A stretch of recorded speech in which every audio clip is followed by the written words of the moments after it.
લક્ષ્ય ન્યૂઝ, એક નજર, એક લક્ષ્ય. હિન્દુ સનાતન ધર્મમાં બ્રાહ્મણનું મહત્વ ખૂબ રહેલું છે.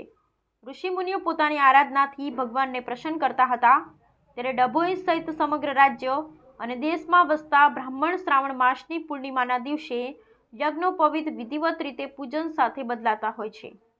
યજ્ઞ કરવાની શક્તિ આપતું યજ્ઞોપવિત બ્રહ્મા, વિષ્ણુ, મહેશ આમ 3 દેવોના સમાવિષ્ટ જનોઈ એટલે યજ્ઞોપવિત કહેવાય છે. 3 દેવોની હાજરીમાં જ્યારે કોઈ પણ ધાર્મિક કાર્ય કરે તો સફળ થતા હોય છે. ત્યારે આજે શ્રાવણ પૂર્ણિમા નિમિત્તે ડભોઈના બ્રાહ્મણો દ્વારા યજ્ઞોપવિત બદલવામાં આવી હતી. યજ્ઞોપવિત એટલે જનોઈ યજ્ઞ કરવાના હેતુ બ્રાહ્મણ સમાજ જે કર્મકાંડ, પૂજા વિધિ અને ભગવાનની આરાધના કરતા હોય ત્યારે યજ્ઞોપવિતનું અત્યંત મહત્વ રહેલું હોય છે. યજ્ઞ કરવા હેતુ બ્રાહ્મણને યજ્ઞોપવિત ધારણ કરવી પડે છે.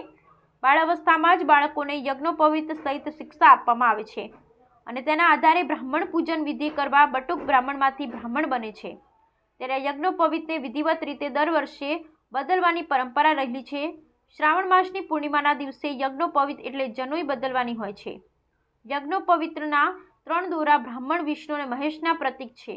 ત્યારે આજે ડભોઈ નગરના અનેક તાલુકામાં વસતા તમામ બ્રાહ્મણ સમાજના લોકો દ્વારા યજ્ઞોપવિત વિધિવત રીતે વૈદિક મંત્રોચ્ચાર સાથે પૂજન કરી બદલી હતી. ત્યારે ડભોઈ ઔદિત્ય ટોળક બ્રાહ્મણ સમાજની વાડી ખાતે પણ વર્ષોથી ચાલતી આવતી પરંપરા મુજબ બ્રાહ્મણો એકત્ર થઈ અને પૂજા કરી જનોઈ બદલી હતી. શ્રી ગણેશાય નમઃ. શ્રી વેદનારાયણ આજે સમગ્ર સૃષ્ટિમાં શ્રાવણ માસ પુણ્ય પવિત્ર, એમાં શુક્લ પક્ષ અને પૂર્ણિમા તિથિ, સોમવારનો શુભ દિવસ, એમાં પણ બ્રાહ્મણ કુળ અને બ્રાહ્મણ કુળમાં જનોઈનું અતિ મહત્ત્વ છે, યજ્ઞોપવિતનું અતિ મહત્ત્વ છે.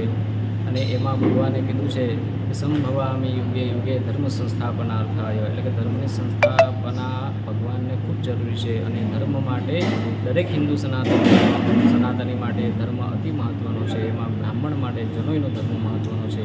એટલે આજે ડભોઈ નગરીમાં ઔદિક ટોળકની વાડીમાં સૌ ભેગા થયા છે. પ્રતિવર્ષ ભેગા થઈએ છીએ ઘણા વર્ષોથી અને ખૂબ ઉત્તમ સપ્તઋષિ મહારાજનું પૂજન કરી, પિતૃનું તર્પણ કરી અને યજ્ઞોપવિત ધારણનો પ્રયોગ કરી રહ્યા છે. ભગવાનની ખૂબ ખૂબ શુભકામનાઓ છે અને ભગવતી ગર્ભવાની માતાની પણ ખૂબ ખૂબ કૃપા છે. શ્રી વેદનારાયણો વિજયતે.